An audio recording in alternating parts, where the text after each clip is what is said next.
Welcome to my presentation on the media landscape of Australia. In the next few minutes, I'll take you through how media in Australia operates, how it relates to politics, culture, and society, and where it's heading in the future. Australia is a democratic country located in Oceania with a population of about 26 million. English is the primary language and it has a high literacy rate of over 99%. It's a federal parliamentary constitutional monarchy and it ranks 39 on the 2024 World Press Freedom Index. Here's a map of Australia to orient you. As a regional power in the Asia Pacific, Australia plays a key role in both Western and Eastern media flows, balancing the US and the UK and Asian influences in its media coverage and ownership. Australia has a diverse media ecosystem with public broadcasters like the ABC and SBS, and private giants like News Corp Australia and Nine Entertainment. However, ownership is a growing concern. The ABC, or Australian Broadcast Corporation, is government-funded but editorially independent. In contrast, News Corp, owned by Rupert Murdoch, controls a large portion of Australia's print and digital media, raising questions of bias and pluralism. Australia has one of the most concentrated media ownership landscapes in the democratic world. According to a University of Canberra study, just 3 companies control 90% of newspaper circulation, impacting media diversity. Media in Australia is regulated by bodies like the ACMA and governed by laws on defamation, privacy, and content standards. However, the industry is largely self-regulated, which raises concerns over accountability and transparency.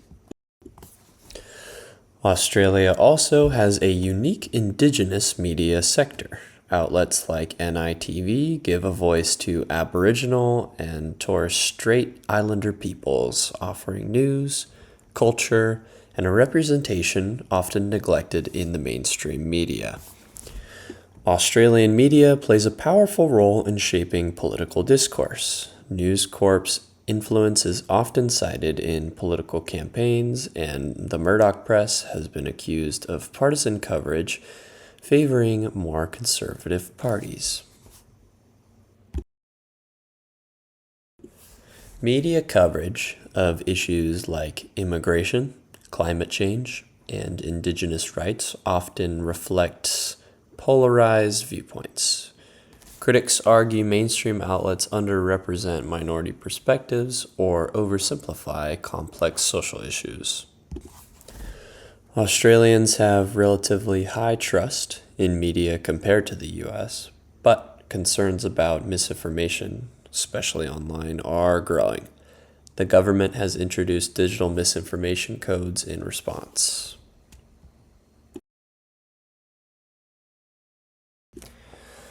Australians are increasingly turning to social media for news. Platforms like Facebook and YouTube are major sources, but algorithms raise questions about filter bubbles and the spread of fake news.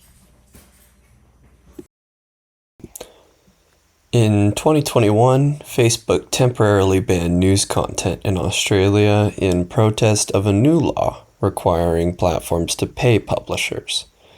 This event highlighted the power struggle between tech giants and national governments.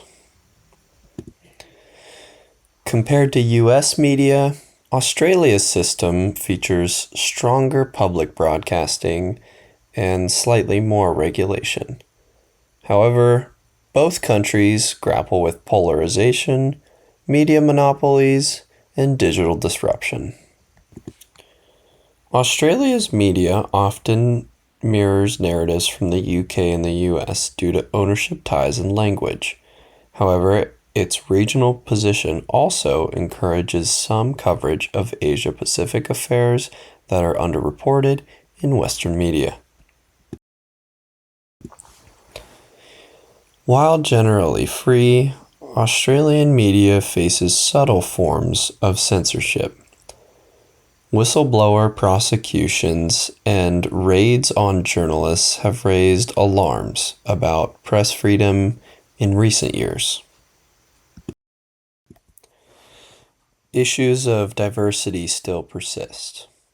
Women, Indigenous Australians, and migrant communities are underrepresented in media leadership and reporting. Initiatives are growing, but progress is slow. Australia's media is at a crossroads. The rise of independent outlets like Crikey and The Guardian Australia suggests a hunger for alternative voices. Yet sustainability remains a major challenge for the digital age. What I found most interesting is the tension between legacy media power, like Rupert Murdoch's empire, and the growing movement for independent, diverse journalism.